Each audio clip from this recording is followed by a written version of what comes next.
अस्सलाम वालेकुम, आप देख रहे हैं डॉन न्यूज़ का मेज़बान अब्दुल गफ्फार पुराम रिप्ले के एक और एपिसोड के साथ। पुराम में जनाब बात करेंगे न सिर्फ पाकिस्तान क्रिकेट के हवाले से बल्कि पाकिस्तान सुपर लीग जिनकी कल प्लेस टेंशन अनाउंस हुई उसके ऊपर भी बात करेंगे। और उसके साथ साथ पाकिस्तान और जनाब प्राइम मिनिस्टर 11 के दरमियान जो मैच जारी है उसमें पाकिस्तान की बैटिंग कारकर्दगी तो बहुत अच्छी थी, लेकिन पाकिस्तान की बॉलिंग पर भी जो है वो कुछ सवालात उठ रहे हैं, जो कि पाकिस्तान सिर्फ 4 विकेटें ही हासिल कर सका। और क्या पाकिस्तान की जो बॉलिंग जो कि अभी शाहीन शाह अफरीदी के बगैर है, लेकिन क्या ये टेस्ट मैचेस के अंदर ऑस्ट्रेलिया की बैटिंग लाइन को टफ टाइम दे सकेगी, इस हवाले से हम तफसीली बात करेंगे। और हमें से मौजूद हैं लाहौर वाले स्पोर्ट्स रिपोर्टर गुलाम मुर्तज़ा। बहुत शुक्रिया ज्वाइन करने के लिए। प्राइम मिनिस्टर 11 के खिलाफ हमारी जो बैटिंग कारकर्दगी है गुलाम, वो तो बहुत अच्छी थी, खासतौर पर शान मसूद की अगर बात करें, लेकिन बॉलिंग ने उस तरह से परफॉर्म या रिस्पॉन्ड नहीं किया। और यही हमारे जो है वो कुछ कंसर्न थे कि हमारे पास जो बॉलिंग है क्या वो टेस्ट मेयार की है, क्योंकि हमारे पास शायद इस वक्त हमें अगर हम किसी तजज़ियाकार से पूछो तो हमारे पास स्ट्रेट 4 ऑप्शन नहीं हैं टेस्ट बॉलिंग के अंदर। तो आपकी क्या राय है जो प्राइम मिनिस्टर 11 और पाकिस्तान के दरमियान जो मैच हुआ है,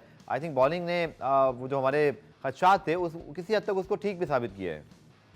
जी, टूर में जाने से पहले ही जो पाकिस्तान के एक्सपर्ट्स थे वो बात कर रहे थे कि ये जो बॉलिंग लाइन है ये वहां पे जाके इफेक्टिव साबित नहीं हो सकती। बैटिंग की अगर बात करें तो बैटिंग तो पाकिस्तान की कहा जा रहा था कि बैट्समैन ठीक है, वो 2 साल से तकरीबन यही जो बैटिंग जो हमारा बना हुआ था एक पूरा प्लान, तो उसके मुताबिक ही खेल रहे थे। लेकिन जो बॉलिंग के हवाले से खासकर फास्ट बॉलिंग में हमें बहुत ज्यादा मुश्किलात का सामना करना पड़ा है। अभी 141 ओवर हम लोग करवा चुके हैं, उसमें 4 विकेटें ली हैं हमने और 1 विकेट लिया इमामुल हक ने, जो आप कह सकते हैं कि एक उन्हें पार्ट टाइम विकेट।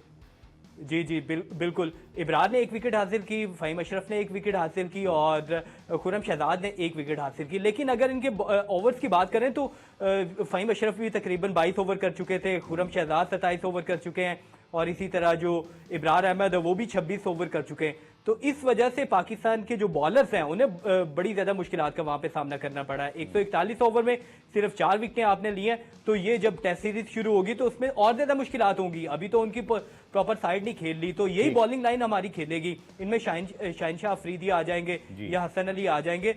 तो मेरे ख्याल से अगर दोनों में से एक को हमें लाजमी तौर पर एक प्रैक्टिस मैच में खिलाना चाहिए था, ताकि उनको भी थोड़ा रिदम आ जाता। अगर हसन अली को आपने खिलाना, क्योंकि एकदम से आप जाएंगे जो पहला टेस्ट मैच में तो उसमें शाहीन को उतारेंगे और साथ हसन को उतारेंगे, तो फिर मुश्किलात जो है वो शायद हो सकता है कि उनका कॉन्फिडेंस लेवल भी उस तरह का ना हो। तो ये प्रैक्टिस मैच तो उन्हें खिलाना चाहिए था। तो बॉलिंग बहुत ज्यादा कंसर्न है और उसी तरह वो लग भी रहा है कि जिस तरह टूर पाकिस्तान का चल रहा है। बिल्कुल, वैसे कहा जाता है प्रैक्टिस मैच जो है प्रैक्टिस के पर्पज़ के लिए, लेकिन साथ साथ चूंकि हमारी रीसेंट जो बॉलिंग है वो इतनी अच्छी नहीं है, खासतौर पर अगर हम देखें शाहीन शाह अफरीदी या इवन हसन अली, तो इससे खदशात मौजूद 367 4 विकेटों के नुकसान पर। साथ साथ एक ये भी कंसर्न हुआ जो पीसीबी का प्रेस रिलीज आया था कुछ देर पहले कि जो अबरार हैं उनको भी इंजरी का इशू हुआ, तो कुछ उस पर अपडेट है गुलाम मुर्तज़ा के उसमें मज़ीद फर्दर क्या कोई बहुत सीरियस इंजरी तो नहीं है? जी, अभी तक तो पाकिस्तान क्रिकेट बोर्ड की जानिब से जो कहा जा रहा है कि सीरियस इंजरी नहीं है, लेकिन आज सुबह जब वो दिन का आगाज हुआ था उसके बाद उन्होंने 7 ओवर कर लिए थे। 7 ओवर्स के बाद उन्हें दाएं पाँव में तकलीफ महसूस हुई थी, जिसके बाद उन्होंने कहा कि मैं बाहर जाना चाहता हूं। बाहर आए तो उसके बाद वो पूरा दिन आज अंदर नहीं जा सके थे। उनका जो स्कैन करवाया गया, अब उसकी रिपोर्ट आना बाकी है, लेकिन पाकिस्तान क्रिकेट बोर्ड के मुताबिक ये बताया जा रहा है, उम्मीद कर रहे हैं कि ज़्यादा बड़ी इंजरी नहीं होगी। अगर इब्रार अहमद को भी बड़ी इंजरी हो जाती है तो क्योंकि मेन हमारे जो स्पिनर थे वो इब्रार अहमद ही थे, तो अब उनको अगर हो जाती है तो वो बहुत ज़्यादा कंसर्न फिर ज़्यादा बढ़ जाएंगे। पाकिस्तान की बॉलिंग तो पहले नहीं परफॉर्म कर पा रही। बिल्कुल, टेस्ट स्क्वाड में नुमान अली भी शामिल है, लेकिन जैसे मुर्तज़ा आपने कहा कि मेन जो ऑनर्स है वो इसी वक्त अबरार पर ही है, चूँकि मिस्ट्री स्पिनर के तौर पर जो है वो उनको रखा गया। लेकिन अब ये भी एक बड़ा सवाल पैदा होता है गुलाम मुर्तज़ा के नए कप्तान, नए हेड कोच कम डायरेक्टर हैं मोहम्मद हफीज़, फिर नए बॉलिंग कोच उमर गुल, एक पूरी मैनेजमेंट है, तो शायद उनके लिए भी एक बड़ा चैलेंजिंग होगा, जो कि डायरेक्ट ऑस्ट्रेलियन टूर से आपने इतनी बड़ी चेंजेस करके उनके सफ़र की शुरुआत की है। और हम इस पर बात कर रहे थे कि शायद अगर आप चाहते तो अब चूंकि वक्त तो गुजर गया, लेकिन अगर वो जो आपके गैर मुल्की कोचेस मौजूद थे, वो जो आपके कप्तान बाबर आजम मौजूद थे, लेकिन ये बहस दोबारा वापस आएगी ज़रूर कि क्या उस पर तब्दीली ठीक भी थी या नहीं? जी, तब्दीली तो की गई, लेकिन हमें लगता है कि जो मिकी ऑर्थर थे, ग्रांट ब्रैडबर्न थे, उनको कंटिन्यू ऑस्ट्रेलियन सीरीज तक लाजमी तौर पर करवा रहे थे, क्योंकि अभी भी हमने जो कोचेज है वो भी हमने ऑस्ट्रेलियन कोचेज वहां से हायर किए। तो अगर उन्हीं को कंटिन्यू करते तो ज़्यादा बेहतर था। लेकिन अगर बैटिंग परफॉर्मेंस की बात करें तो पाकिस्तान ने ऑस्ट्रेलिया ने 141 ओवर खेले, पाकिस्तान ने 112 ओवर खेले थे, पाकिस्तान ने 391 रन किए थे और ऑस्ट्रेलिया की अगर बात करें तो 141 ओवर में उन्होंने 367 रन किए हैं।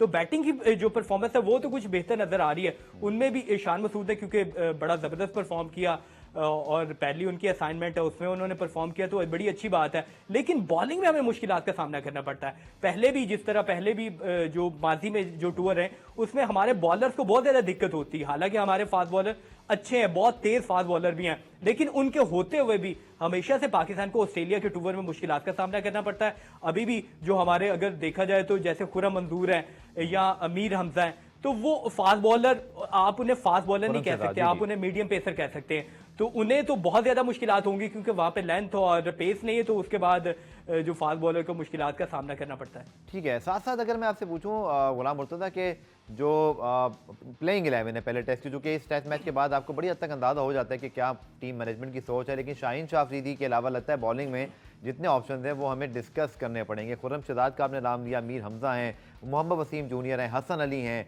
इसी तरह आपके पास जो है वो आमिर जमाल का ऑप्शन मौजूद है। तो कुछ है, जब आप कैंप कवर कर रहे थे कुछ ऐसी खबर मिली आपको, आपकी राय में, जब पर्थ की तेज विकेट पे खेल होंगे जो शायद इस टूर की सबसे मुश्किल विकेट भी हो सकती है, क्योंकि उसके बाद मेलबर्न है और फिर सिडनी, तो फिर शायद हमेशा एशियन टीमों को थोड़ा सपोर्ट करता है, जो कि वहाँ थोड़ा सा स्पिन वाला फैक्टर भी आ जाता है, बल्कि काफ़ी स्पिन फैक्टर आ जाता है। पाकिस्तान ने आखिरी का जो कामयाबी है वो भी 95-96 में वहीं हासिल की थी। सो पर्थ के लिए क्या तैयारी है गुलाम मुर्तज़ा हमारी टीम की?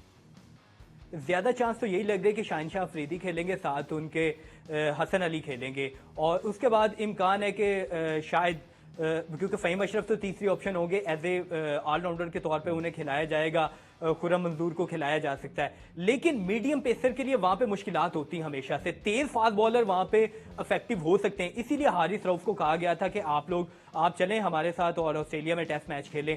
वहां पे बाउंस होता है, तेज विकेट है, जब बाउंसर करेंगे तो वो तेज फास्ट बॉलर होगा और ज्यादा इफेक्टिव होगा। ऑस्ट्रेलियन आप देखिएगा कि जैसे टेस्ट में पर्थ में शुरू होगा वो बाउंसर ज्यादा करेंगे, ओवर में 2 बाउंसर करेंगे, तो हमारे पास तो तेज फास्ट बॉलर है ही नहीं।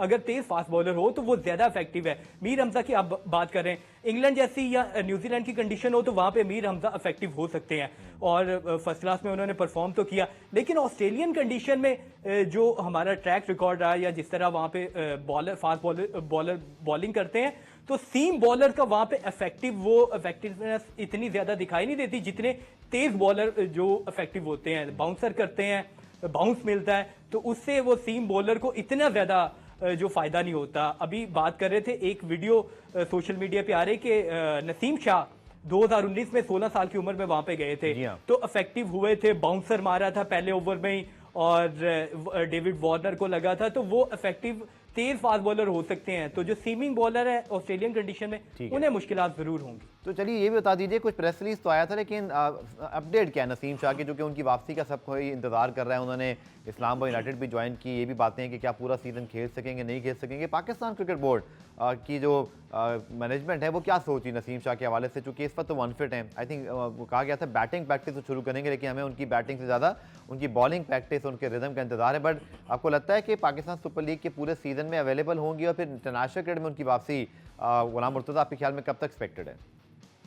जी, कल हमारी वहाबिया से बात हुई थी तो कहा था, उनसे पूछा था कि न्यूजीलैंड सीरीज के लिए क्या नसीम शाह अवेलेबल होंगे, तो उन्होंने कहा कि मेरी बात हुई है नसीम शाह से, वो बिल्कुल अवेलेबल नहीं है न्यूजीलैंड सीरीज के लिए, लेकिन वो पीएसएल से पहले उम्मीद कर रहे हैं कि फिट हो जाएंगे। लेकिन पीएसएल पूरी खेलना मुझे लगता है कि पाकिस्तान क्रिकेट बोर्ड भी रिस्क नहीं लेगा, और क्योंकि वो पाकिस्तान के मेन फास्ट बॉलर हैं, तो इसलिए पाकिस्तान क्रिकेट बोर्ड जो पीएसएल से पहले अगर वो फिट हो जाते तो शायद उनको दूसरा हाफ खिला दे, पहला हाफ उनका खेलना थोड़ा मुश्किल हो जाएगा। अभी उन्होंने बॉलिंग स्टार्ट नहीं की, और जब तक बॉलिंग स्टार्ट नहीं करेंगे तब तक पता नहीं चलेगा, फिजियो नहीं बताएगा, डॉक्टर्स नहीं बताएंगे कि जो नसीम शाह वो कब तक सही तरह रिदम में आ सकते हैं, बॉलिंग कर सकते हैं। लेकिन पीएसएल से पहले उम्मीद कर रहे हैं कि शायद वो फिट हो जाएं, लेकिन प्रॉपर रिदम में पीएसएल में मुझे तो नहीं लग रहा कि वो प्रॉपर रिदम में होंगे। बिल्कुल सवाल अपनी जगह मौजूद है कि उनकी जो ट्रांसफर है उसके ऊपर बहुत ज़्यादा जो है वो बात होती रही, लेकिन क्या वो मुकम्मल फिट हैं ये वक्त ही बताएगा। 367 रन जनाब 4 विकेटों के नुकसान पर प्राइम मिनिस्टर 11 ऑस्ट्रेलिया की, और पाकिस्तान ने उससे पहले 391 रन बनाए थे 9 विकेटों के नुकसान पर। पुराने में ब्रेक शामिल करते हैं, ब्रेक से वापस जब आएंगे तो कुछ इसी टेस्ट टूर के साथ साथ पाकिस्तान सुपर लीग की जो रिटेंशन है उसके हवाले से बात करेंगे, और 5:30 बजे हमें मुल्तान सुल्तान हिंदुस्तान के हेड कोच अब्दुल-रहमान साहब भी ज्वाइन करेंगे। मिलते हैं शॉर्ट कमर्शियल ब्रेक के बाद।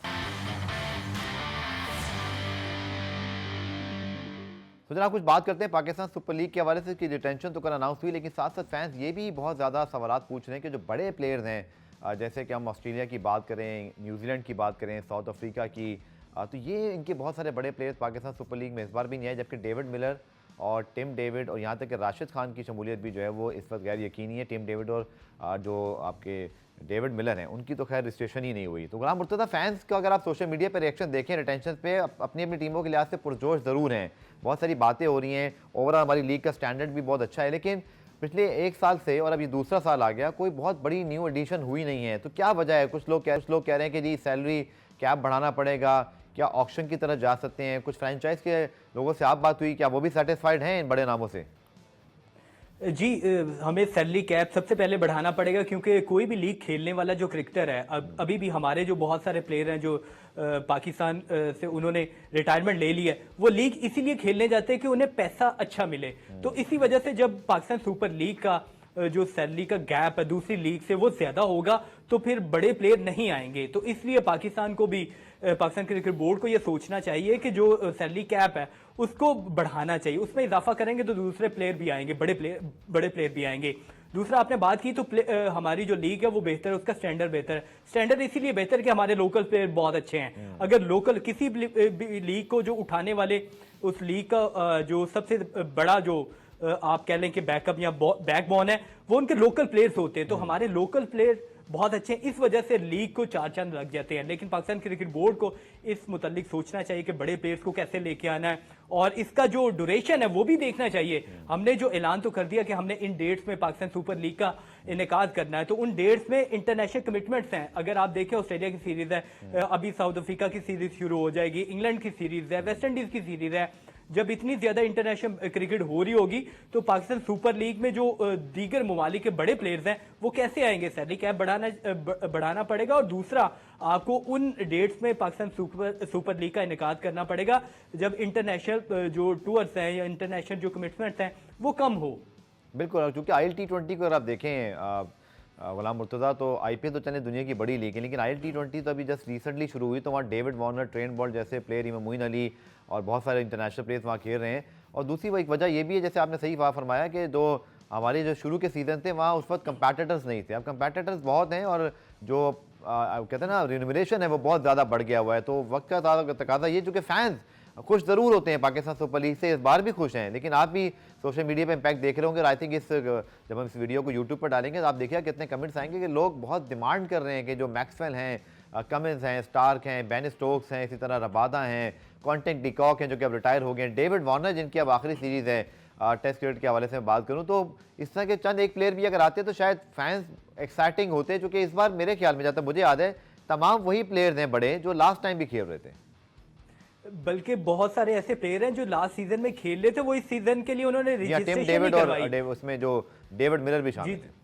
जी जी बिल्कुल, बहुत सारे ऐसे प्लेयर हैं जो लास्ट सीजन खेले, अभी नहीं वो आ रहे, तो इनको इजाफा करना चाहिए। बड़े प्लेयर्स को इंक्लूड नहीं करेंगे जब तक, तो वो उस लीग का जो आपको भी पता है कि वो उसकी जो डिमांड है वो कैसे ज्यादा बढ़ेगी। तो इसलिए सैलरी कैप बढ़ाना चाहिए और बड़े प्लेयर्स को अट्रैक्ट करने के लिए और भी चीजें करनी चाहिए। और दूसरा, आपने एक बात की थी कि राशिद खान का, तो लाहौर कलंदर से हमारी बात हुई थी, तो लाहौर कलंदर की जानिब से भी कहा गया कि हमने रिटेन किया है राशिद खान को इस वजह से कि क्योंकि आपको भी पता है कि अगर वो छोड़ देते तो अगले साल कोई भी उठा सकता है। चलिए, बहुत बहुत शुक्रिया गुलाम मुर्तज़ा हमारे साथ मौजूद थे, और इनके साथ BSL ड्राफ्ट के हवाले से प्रोग्राम में ब्रेक शामिल करते हैं। ब्रेक से वापस आकर हुई पाकिस्तान सुपर लीग के इसी टॉपिक बात करेंगे, बड़े प्लेयर्स को कैसे हमें अट्रैक्ट करना है। मिलते हैं शॉर्ट कमर्शियल ब्रेक।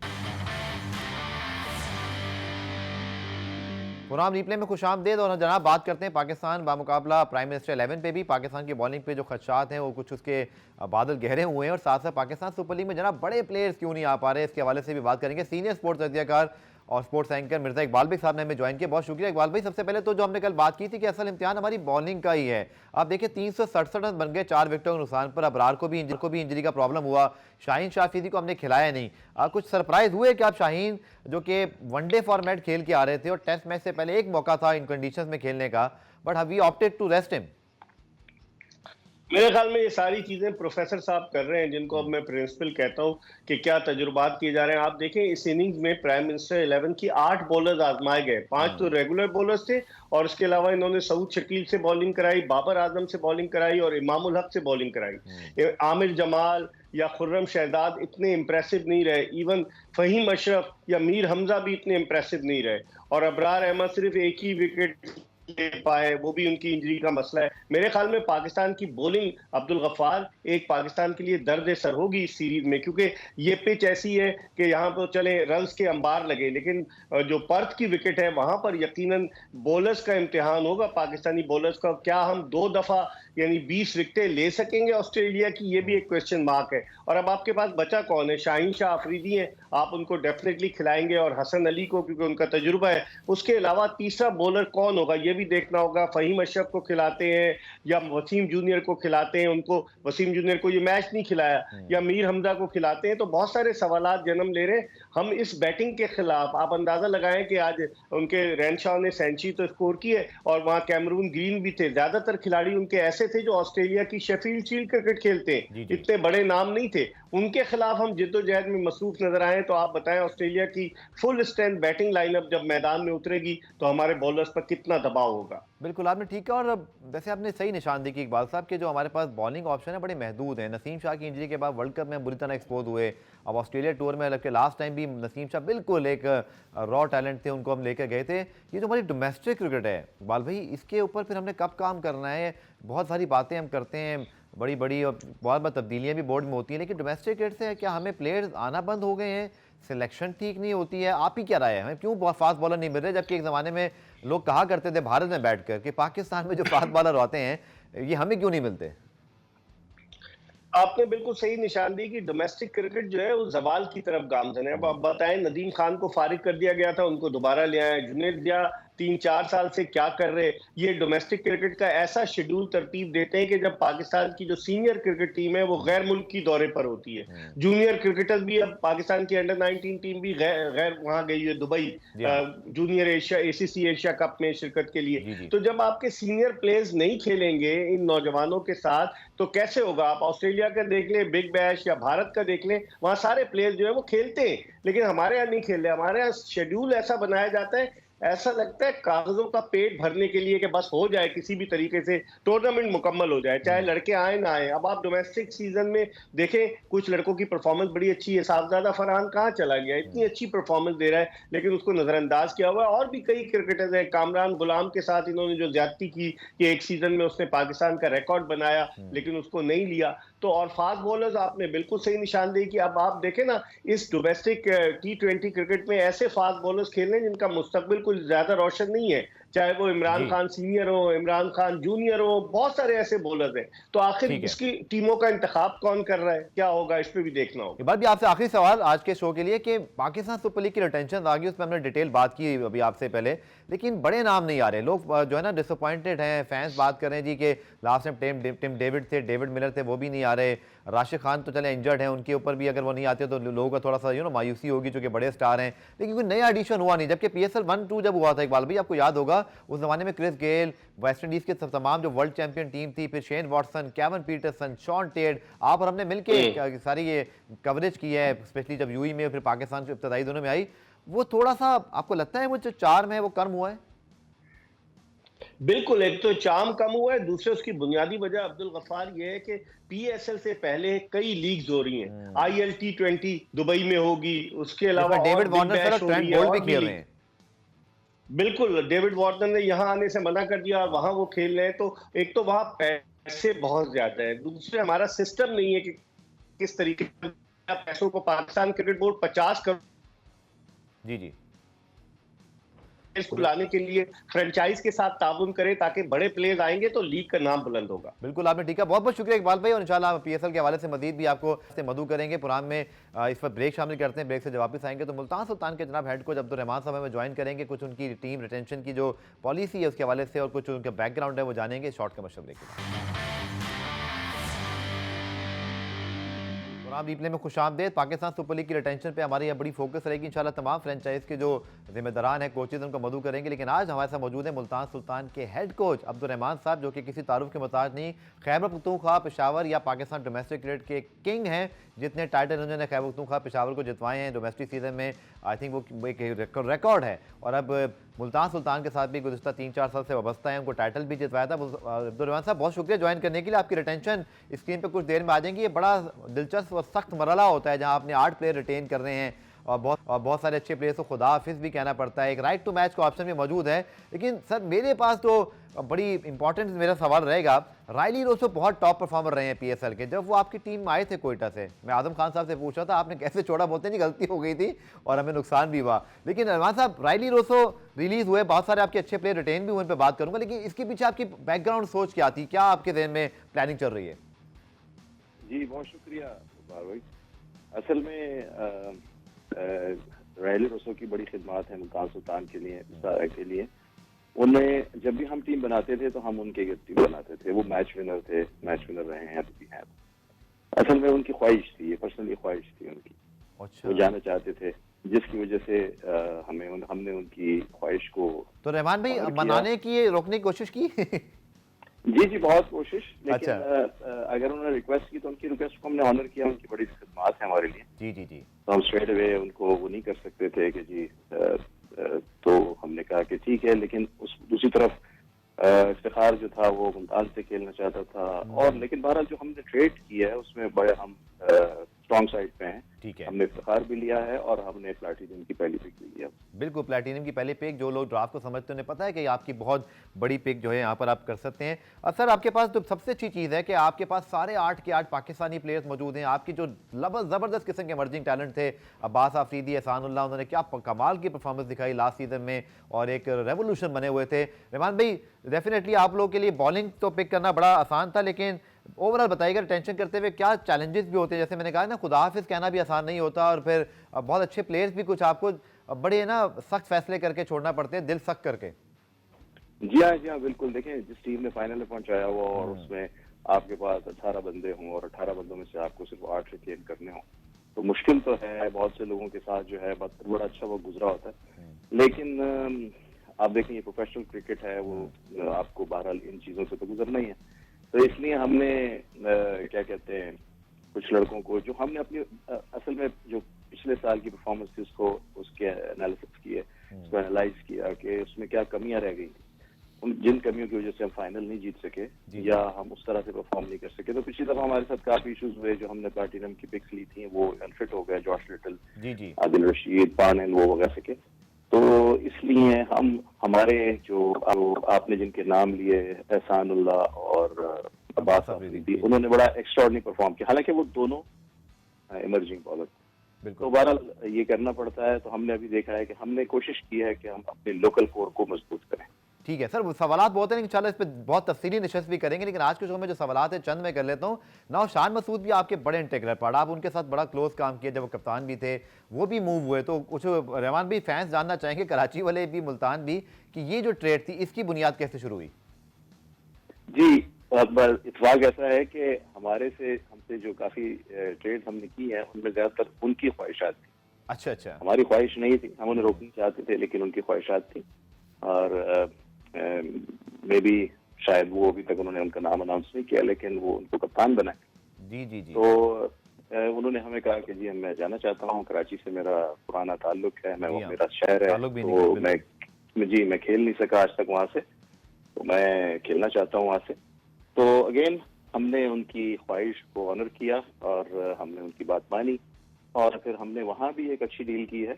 वहां भी हमने जो है डायमंड की पहली पिक ली है, सिल्वर की सेकंड पिक ली है और फैसल अकरम को लिया है।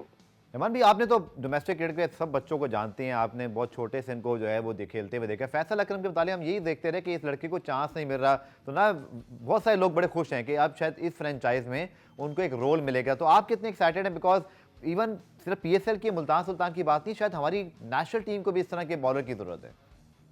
देखिए वकार भाई, मैं आपको पता है कि पीसीबी के साथ भी जॉब करता हूँ, मैं पीसीबी का भी कोच हूँ। मेरी 2 ड्यूटीज हैं, एक ये है कि फ्रेंचाइज को कामयाब कराना और दूसरा कि पाकिस्तान के लिए प्लेयर प्रोड्यूस करना। मैं अपनी जात की हद तक तो कह सकता हूँ कि मेरी ये कोशिश होती है कि मैं पाकिस्तान के लिए ऐसे प्लेयर्स को डेवलप करूँ। और आपको पता है कि चाइना मैन जो है इस वक्त बहुत ही सक्सेसफुल है और बहुत ही मतलब क्या नाम है, कामयाब बॉलर समझा जाता है T20 के अंदर। तो हमारे पास के बाद फिर आपसे हो गए, लेकिन आ जाए और ये फैसला क्रम है। तो हमने पूरा इस दफा सोचा है कि इनको हम पूरा भरपूर चांस देंगे इमर्जिंग में और इनको हम डेवलप करेंगे और इंशाल्लाह कोशिश करेंगे कि ये पाकिस्तान के लिए खेले। ठीक है, आखिरी सवाल रहमान भाई आपसे कि 8 के 8 प्लेयर्स आपने लोकल ही रिटेन किए और मैं अली तरीन साहब को भी ट्वीट पढ़ रहा था, काफ़ी वो आजकल एक्टिव हैं, अपने फैंस के साथ बात कर रहे होते हैं। उन्होंने बड़ी खुशी का इज़हार किया कि हमने अपने कोर को डेवलप किया है और हमने जो अपनी पिक्स हैं, चाहे वो प्लैटिनियम की हो, डायमंड की हो, वहाँ अपने आप को बड़ा अच्छा प्लेस किया है कि हम वहाँ शायद अंदाज़ा है आप लोगों के अब आपने क्या करना है, लेकिन जस्ट ओवर के व्यू बता दीजिएगा कि पाकिस्तानी प्लेयर्स को रिटेन करके वो जो आपने अपनी जो पिक्स हैं सिक्योर की हैं, इसमें आपकी क्या सोच है? देखिए दो बातें इसमें एक पहली बात तो यह है कि हो सकता है कि नेक्स्ट ईयर जो है वो हमारा IPL के साथ ओवरलैप करे। तो हमने कहा कि जिसके पास लोकल कोर मजबूत होगी तो उनके चाल मतलब वो टीम मजबूत होगी। तो हमने कोशिश ये की, सबसे पहले तो ये सोचा। और दूसरी बात, ये सारे लड़के वो हैं जो पाकिस्तान के टॉप परफॉर्मर्स। अगर आप इफ्तिखार, आप खुशदिल को देख लें, अब्बास को देख लें, सामला को देख लें, ये वो टॉप प्लेयर्स हैं। उसामा है और रिजवान है, ये सारे वो लड़के हैं कि इनको कोई भी टीम लेना चाहेगी। कोई ऐसी टीम नहीं है जो इनको पिक ना करे। तो ये हमारी खुशनसीबी थी कि हमारे पास थे, तो हमने इनको रिटेन किया और हमने जो दूसरी साइड पे अच्छी पिक्स ले ली, जिसकी वजह से जिसकी बुनियाद पर हम अच्छे फॉरनर्स उठा लें। ठीक है, बहुत बहुत शुक्रिया अब्दुल रहमान साहब, best of luck for the PSL 9 for your team Multan Sultan. Play में आज के लिए इतना ही और आने वाले वीक में इंशाल्लाह फिर हम और आने वाले प्रोग्रामों में बाकी फ्रेंचाइज के लोगों को मदऊ करेंगे और आपके जो सवालात हैं वो उनके सामने रखेंगे ताकि जवाबात और जो बैकग्राउंड नॉलेज है हमें मिल सके। कल दोबारा से मुलाकात होगी, तब तक के लिए अल्लाह हाफिज़।